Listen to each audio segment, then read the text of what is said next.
I'm Jen. And I'm Barbara. And this is Pressure Cooking Today. So today we have the Rio. The Instant Pot Rio. On the box, some boxes still call it the Instant Pot Duo. They're kind of in transition of it. Yeah, it's brand new and we just got one so we could test it out for you guys. If you're shopping for a new model or if you're ready to start cooking, we'll tell you everything you need to know. Absolutely. So the Rio stands for Revolutionary, Innovative, One Pot Wonder, and we were really impressed with it. Yeah. So we'll start off kind of with a quick parts walkthrough. If you're anxious to get cooking, go ahead and just skip to the shortcuts that are down in the video time descriptions. So your pressure cooker is made of some basic parts. So you've got your lid, you've got your inner cooking pot, and our recipes always will refer to this as the pressure cooking pot or the cooking pot. And then this one right here is called your housing. I've seen it called a base a few times, but you never cook in this. You always have to have your pot in place. You'll see time and time again, people will dump water into the housing and you haven't ruined your pot, you can dry it out. But one tip to avoid that. A wooden spoon right over the top, because if you're absent-minded like me, that wooden spoon kind of serves as like a visual reminder, like, oh hey, can't put food in it, like, especially when you're in a hurry cooking dinner and like your kids are obnoxious or you're tripping over dogs or whatever. And while we have the pot out, I'm going to show you inside here, it has these little rubber grippy stoppers. Thingies. One of the features of this new Rio is its anti-spin pot. So when you put the pot in, you can get it to turn, but when you're stirring and sauteing, it doesn't spin in circles. It's so nice. The first duos, people used to actually put a binder clip on the pot and clip it to the housing. Back in the day. So that the pot wouldn't spin when they're stirring. So they've added those little rubber grippy stoppers. Thingies, official term. And you have these on the inside, but if there are times like if a sauce is thickening too quickly and you want to stop it, you can just pick it up a little bit and stir it, or if you need to, you can pick it up all the way and put it on a I don't know, counter-safe trivet? What do they call those? Just beware though that this pot will get hot, and so you'll want to use a hot pad or the little mini mitts that Instant Pot sells. This one does not come with the mini mitts, those, but you can buy those separately, and we'll have a link to our Amazon shop in the description, so you can get those if you're interested. Right. Another one of the parts is the condensation collector. There's a little hole right here in the lid, and sometimes liquid will get inside here and will drain down into this, and so occasionally you want to check and see if there's any liquid in this, and it just slides forward into place. We check every time. It seems to be more common with things like pastas and things that cook for a really long time, less common with things that are cooked quickly. Okay, so housing, after you clean it, like if you've got sauce that spills on there, you want to wait till it's completely cooled, and then you'll take like a damp rag or with like a little bit of soap, but not like soap dripping down your arm kind of damp rag, and clean it off that way. You never want to submerge this in the water. That's bad. This one, however, is you can put this in your dishwasher if you choose to. I baby my pot, so I always hand wash this. But mine usually goes in the dishwasher. Whatever works best for you, that's the best way to cook. So the pot is pretty basic. It's just got, I don't know if you can see on the inside, it's got like a pressure cooker max, 2/3 and half. And those are just there as kind of a marker for you as you're cooking that some foods that foam, like oats and some pastas, you only want to fill about half full. So you can double recipes, but if you're cooking oats and pasta, I wouldn't double it more than half full. And that's with everything in it, the water, the oats, all of it. But then for most recipes, you just want to keep it so it's not more than 2/3 full. And also you'll notice that it's a little bit domed. So when you're cooking foods, especially with sauteing, the oil tends to run to the sides. So again, if you want, you can pick it up and swirl that oil around, or just move it around as you're cooking. With your spoon. So I think that's it for the housing, the inner pot, and now we've got the lid. We'll start with the top of the lid. So the lid has the newer features from the newer duos, where it's got the little switch presser release. It's not locked into place, so I can't switch it up or down. But this will just make this little guy wiggle and jiggle. It's totally normal for it to wiggle a little bit. Like, it can also come out to wash.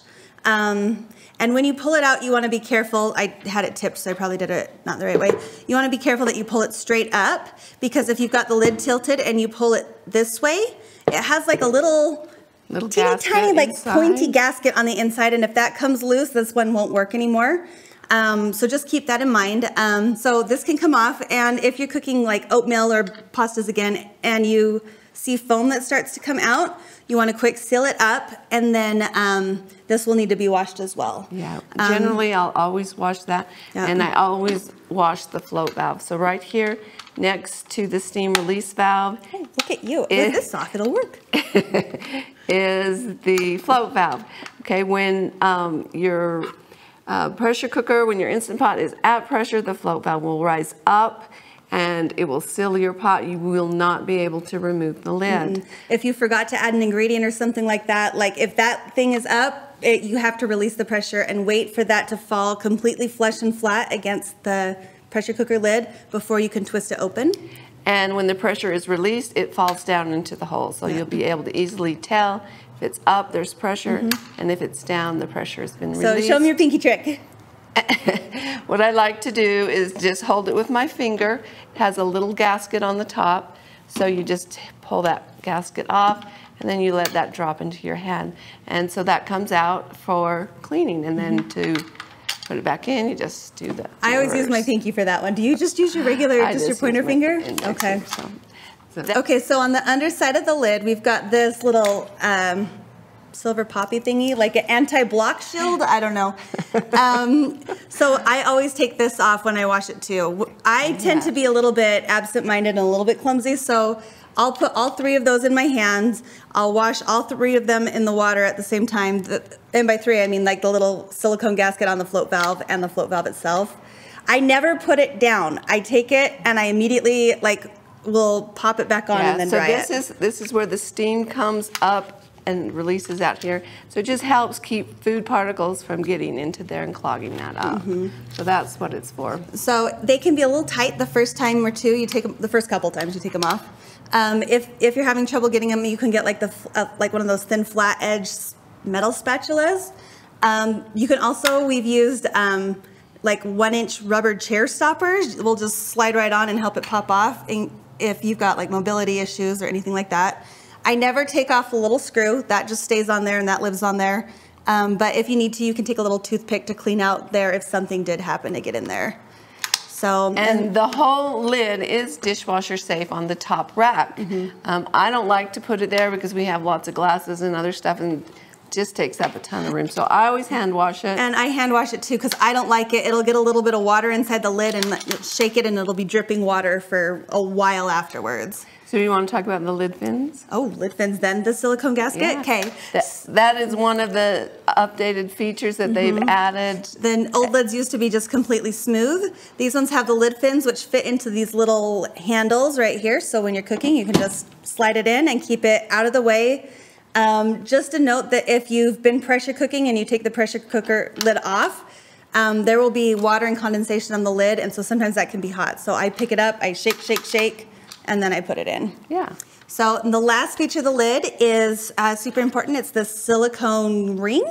Yeah, the gasket, and you will not be able to pressure cook without the gasket in place. If you ever see steam coming out like a witch's cauldron all over, then you know you've forgotten the gasket. Yes. So you need to cancel it, wait for it maybe to cool down a bit, and then add your gasket. Yeah. And if you see steam coming from just one side, it's usually because the gasket wasn't, or the ring wasn't fully pushed into place. So I like to do it the same way every time just to kind of get in the, I don't know, habit. So I always start where the anti-block shield and the float valve are. So you just kind of use your thumb and pop it under, and it's popped up around here, but it's firmly in place there. And then I just take my finger and just draw it in a circle around. And right when you get towards the end, it gets a little bit trickier. There you go, it's all in. Oh, it just popped this side out. So you just want to make sure that it's all down and smooth so that there's like a ring. Yeah, it's like a V, fits around this silver metal ring on the Instant Pot. And then show them how that you remove it. To remove it, same story, you just kind of take your thumb and yank on the one corner and it just comes off real easy. Like that. Ta-da! And often they absorb odors. That's one of the biggest complaints that we've had. And the user manual in this will tell you to use a little bit of vinegar with it and steam it, but for me, the vinegar doesn't remove the odor enough to make it so you can't smell a little bit of it. And there is concerns about transferring of flavors. I've never had it happen except for a cheesecake one. I had cheesecake where the top 1/4 inch tasted like barbecue sauce from last night's ribs, and it was terrible. So how we get around that is just save a gasket for sweet things. Yep, save a ring. So this model does not come with 2 gaskets. Some of the other models will come with 2, but they're very inexpensive to buy. And again, we'll have links to those in our Amazon shop. I have, so Instant Pot will sell ones that are all clear, and then they sell some that are red and blue. And I keep like one color is specifically for cheesecake. So if we're going in the pantry to get our rings out, I know like I'm looking for this color for making dinner and this color for making, I like to use any kind of sweet, like we make a lot of steel cut oats at our house, so any oatmeal or more gentle thing gets the nice ring. And then we have one ring just for cheesecake. You don't go that far, but. Right, and I'm not as bothered by the odors as Jen is, but what I do is I store my pressure cookers with the lid upside down. That gives it a chance to air out, and the odors dissipate. They do get away when they air out. Sometimes the smell of barbecue sauce is so strong. It's not just barbecue sauce, like sesame oil when we make our stir fries. That's another one.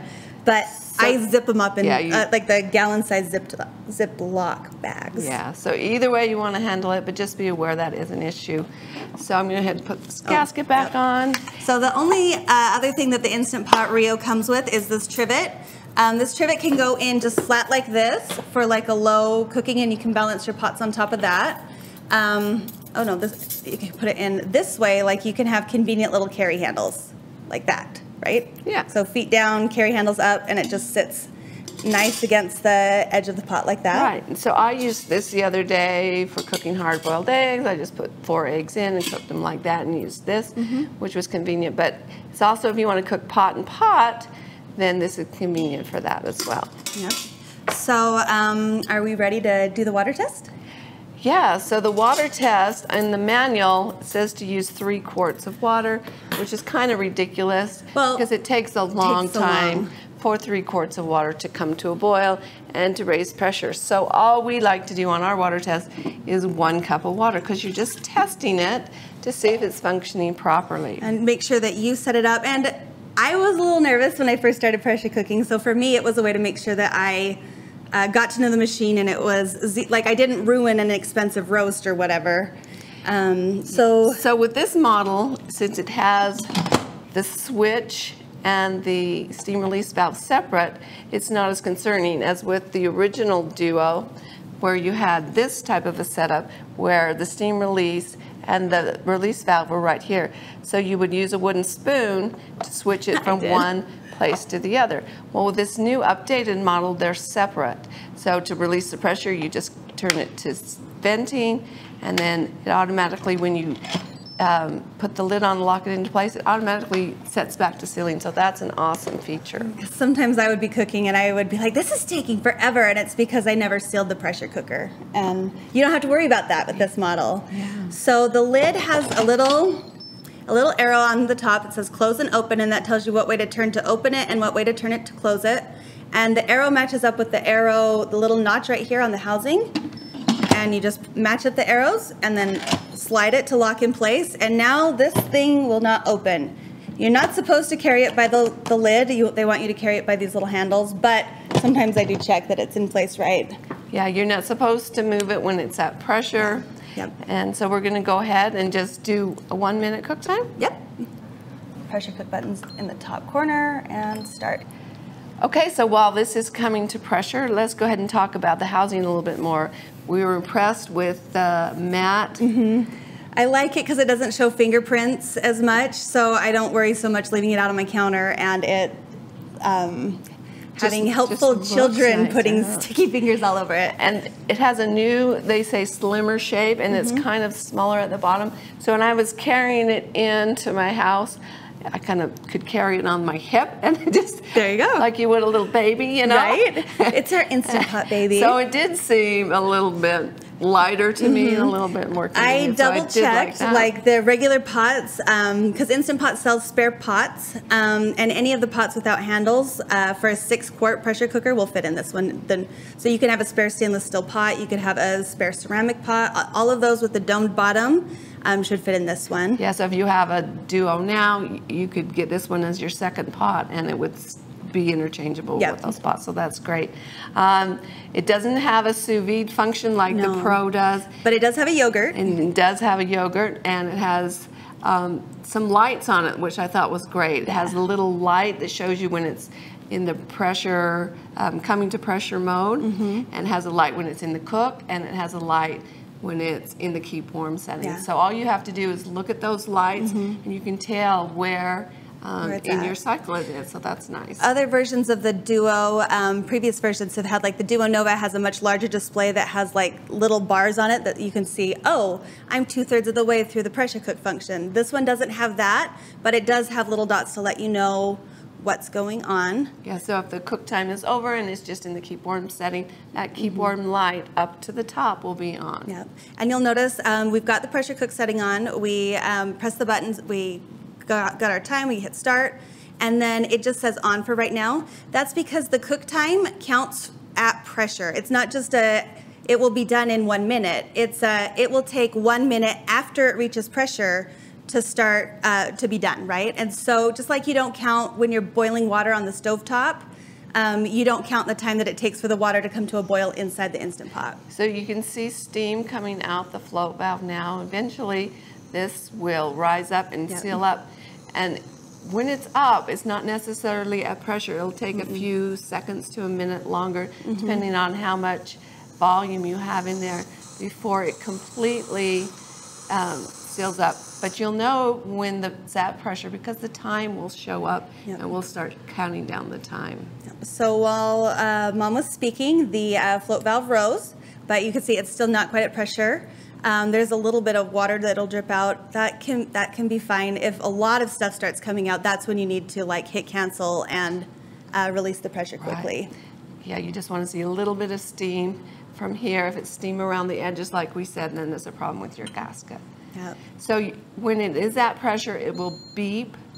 And these beeps are a little bit quieter than previous models. A little bit. Some people are like, those beeps drive my dog crazy, or they woke up the baby. So I think that's why it's an intentional thing to make it a little bit quieter.